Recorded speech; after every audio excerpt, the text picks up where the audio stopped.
Le Cameroun, poumon économique et grenier de l'Afrique centrale, essaye depuis quelques années d'évaluer et d'améliorer son climat des affaires et les conditions d'investissement au Cameroun. Le pays le plus peuplé de la zone CEMAC, le Cameroun a signé en 2016 à Abuja un accord commercial avec son voisin le Nigeria. Avec ce type de partenariat, le Cameroun peut propulser son économie avec en plus son vaste marché estimé à plusieurs millions de consommateurs. Il faut savoir que le Cameroun d'abord a une position stratégique au niveau de l'Afrique.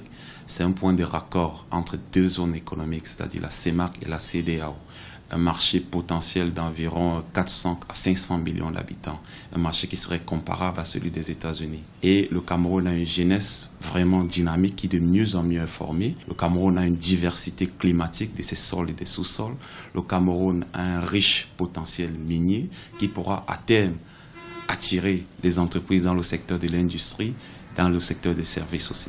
Selon les experts, le budget d'investissement du Cameroun, qui oscille autour de 18% du produit intérieur brut, n'est pas à mesure de doper son attractivité. De même, les lourdeurs fiscales qui restent effectives malgré la loi portant incitation à l'investissement privé au Cameroun et les lenteurs administratives de toutes sortes sont des éléments qui constituent des freins importants à l'investissement dans le pays. Une situation qui n'améliore pas sa position dans le Doing Business, le classement annuel de la Banque mondiale. Alors sur le marché international, quels que soient les secteurs qu'on prend, le Cameroun est assez faible.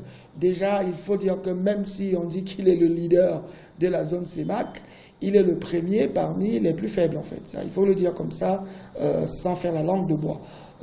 Par exemple, en 2016, selon des indicateurs du commerce en Afrique, publiés par la Banque africaine de développement, tandis que le Cameroun, bien sûr, premier pays de la zone CEMAC, vendait en zone CEMAC l'équivalent de 328 millions de dollars, il était dépassé sur ce même marché par la Côte d'Ivoire qui a réussi à y vendre près de 410 millions de dollars. Pour vanter le potentiel économique du pays aux investisseurs, le chef de l'État, Paul Biya, a organisé en mai 2016 un forum économique investi au Cameroun terre d'attractivité. Une occasion unique de recueillir auprès de nombreux acteurs économiques et financiers des propositions concrètes visant à améliorer les conditions d'investissement au Cameroun pour renforcer son attractivité financière.